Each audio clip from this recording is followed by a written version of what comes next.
Housewife সন্ধ্যার নমস্কার বন্ধুরা, আশা করি আপনারা সবাই ভালো আছেন। আজকে আমি একটি আমের রেসিপি নিয়ে এসেছি। এটা পাকা আমের রেসিপি। তো এখন প্রচুর আম, যখন তখন যে কোনো সময় এই রেসিপিটি বানিয়ে ফেলতে পারেন। পাকা আম দিয়ে আমি একটা আজকে কেক বানিয়ে দেখাবো। তো পাকা আমে এই কেকটা বানানোর জন্য আমি এখানে 4টে পাকা আম নিয়েছি, কিন্তু আটিগুলো বাদ দিয়ে এই দুই সাইডের থেকে এইরকমভাবে আমি টুকরো করে পিসগুলোকে বের করে নেব।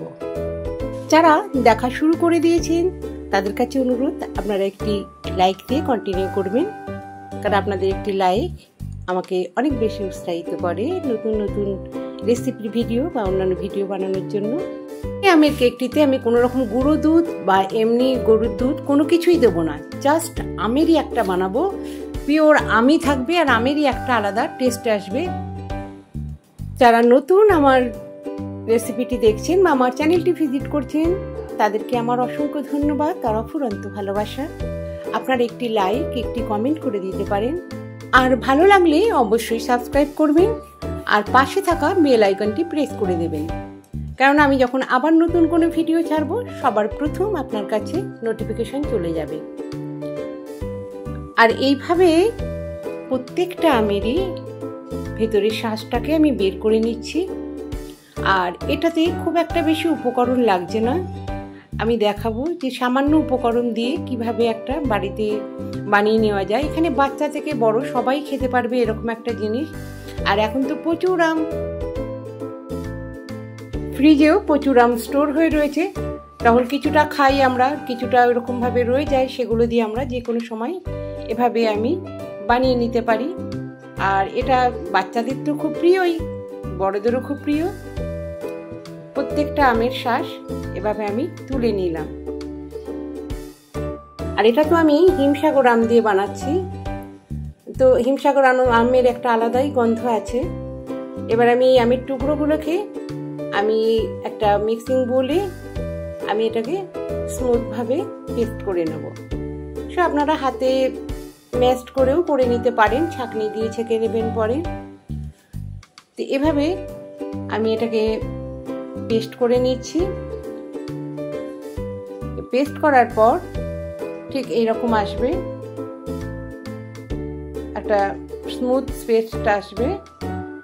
এবার এটাকে আমি একটা বাটিতে ঢেলে নিচ্ছি। এর মধ্যে আমি দিয়ে দিচ্ছি 5 চামচ চিনির গুঁড়ো। আমি এটাকে ডাস্ট করে নিয়েছি, গুঁড়োটাকে মিক্সিং বলেই ডাস্ট করে নিয়েছি। একটু চেষ্টা করবেন যে গুঁড়ো চিনিটা দেওয়ার, কেননা এখানে গুঁড়ো চিনিটা দিলেই খুব ভালোভাবে এটা হবে আর খুব স্মুথলি এটা হবে। তো এভাবে আমি এর মধ্যে পাকা আমটার মধ্যে 5 চামচ সুজিও দিয়ে দিচ্ছি। আর এটা হচ্ছে এর উপকরণের মধ্যে একটা মেন উপকরণ, আমের সাথে 5 চামচ সুজি, 5 চামচ চিনি। মাপটা আমি ঠিক এইভাবেই দিয়েছি। এখানে ছোট্ট একটা চামচের 1 চামচ দিয়েছি বেকিং সোডা আর 1 চামচ দিচ্ছি বেকিং পাউডার। এবার আমি এগুলোকে খুব ভালোভাবে মিলিয়ে দেব। ভালো করে মিক্সড করে নেওয়ার পর এটাকে কিছুক্ষণ ঢেকে রাখতে হবে। আর কেননা এখানে যে সুজিটা রয়েছে সেটা ফুলে উঠবে, সেই জন্য ঢেকে দেবো আমি। আর আমি এখানে 20 মিনিটের মতন ঢাকা দিয়ে রেখে দিয়েছিলাম। এবার দেখুন সুজিটা ফুলে এসেছে, একদম পুরো ভরাট হয়ে গেছে, যে পাতলা গ্রেভি দেখা যাচ্ছিল সেরকম নেই। এবার আমি এখানে 2 চামচ সাদা তেল দিয়ে নেবো এর মধ্যে, আর 1 চামচ আমি এখানে ঘি দিয়ে নেব, গাওয়া ঘি। এটা এই ঘিটা দিয়ে নিচ্ছি, তাহলে কি হবে, এটার খুব সুন্দর একটা ভেতর থেকে স্মেলটা আসবে আমের সাথে ঘিয়ের মিশ্রণ। এবার আমি যে পাত্রে কেক বানাবো তার মধ্যে আমি সামান্য তেল দিয়ে ব্রাশ করে নেব। তারপর এই প্লেটের মধ্যে আমি সামান্য আটা দিয়ে নেব। এবার আটা দিয়ে পুরো প্লেটটাকে এভাবে ঘুরিয়ে নেব, কারণ তেল তো দিয়ে এটা পুরো ব্রাশ করা রয়েছে, আর আটাটা তার উপর এটা আটকে আটকে যাবে। সেটা যে কোনো পাত্রে আপনারা করতে পারেন, অ্যালুমিনিয়ামের পাত্রের মধ্যে করলে খুব ভালো। সেটা খুব ভালোভাবে উঠবে কেকটা। আর এখানে নিচে টুটি ফুটি আর এখানে কাজু আর কিশমিশ ভালো করে ধুয়ে নেওয়া রয়েছে। এবার আমি এটার প্রসেসটা করছি, এটাকে আমি খুব ভালোভাবে এবার ফেটিয়ে নেব। যা যা উপকরণ টোটালি দেওয়া হয়ে গেছে, এবার খুব ভালো করে আমি ফেটিয়ে নিচ্ছি। ঘিটাও এর মধ্যে মিক্সড হয়ে গেল। এবার আমি যে বোলটার মধ্যে আটা মাখিয়ে রেখেছিলাম তার মধ্যে আমি আমের মিশ্রণটা কিছুটা ঢেলে দিলাম। ঢেলে এটাকে সমান করে নিচ্ছি। এবার আমি এর মধ্যে কিছুটা টুটি ফুটি দিয়ে দিলাম। কেকের মধ্যে একটু টুটি ফুটি না দিলে ভালো লাগে না, ভেতরও খুললে টুটি ফুটিটা পাওয়া যাবে, বাচ্চাদেরও আনন্দ লাগে। তার উপরে আমি আরও কিছুটা আমের মিশ্রণ দিয়ে নিলাম। আর এখানে আটা বা ময়দা দিয়ে করছি না, খুব সফটভাবে এটা হবে। এর মধ্যে আরও কিছু টুটি ফুটি দিয়ে নিলাম, তার উপরে আবার আমি এই মিশ্রণটি দিয়ে নিলাম।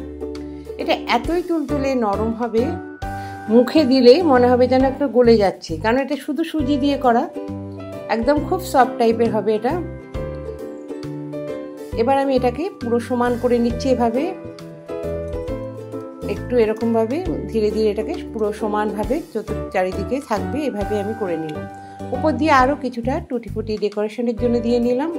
যখন এটাকে আমি ভাঙবো, ভেতরটাও টুটি ফুটি থাকবে, উপরটাও থাকবে, বেশ ভালো লাগে দেখতে।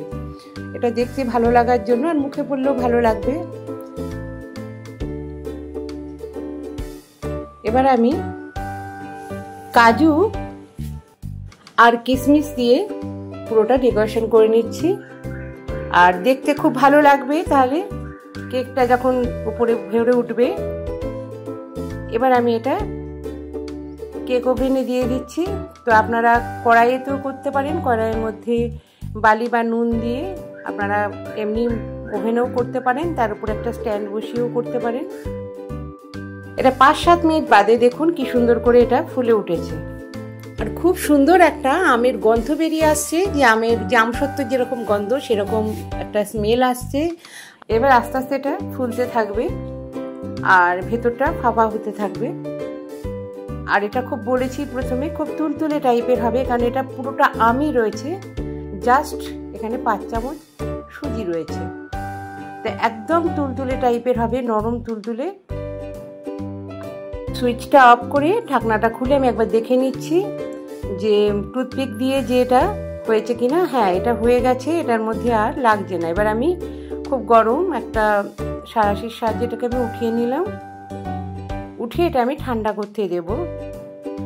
আর এই কেকটা যখন আমি উল্টো করেছি তার ভিডিওটা একটু মিস হয়ে গেছে, দেখাতে পারলাম না। খুব সুন্দর নিচের দিকটা উঠেছিল একদম, কেকের কালারটা, আমের যে একটা হলদে কালার, সেটা আমার মিস হয়ে গেছে। তো আপনাদেরকে আমি এবার কেকটা কেটে দেখিয়ে দিলাম যে কতটা সফট, কতটা নরম, একেবারে একটা তুলতুলে কেক। আর ভেতরটা একটা পুরো ক্রিমি টাইপের, আর আমসত্ত্বের গন্ধ পুরোটাতে, একটা আমের এত সুন্দর ফ্লেভার। যখন আমি বানাচ্ছি তখনও একটা খুব সুন্দর একটা হিমসাগর আমের যে ফ্লেভারটা, সেই ফ্লেভারটা আসছে যখন এটা হচ্ছিল। খুব সুন্দর একটা আমের কেক রেডি। আবার আসবো নতুন কোনো ভিডিও নিয়ে আপনাদের সামনে।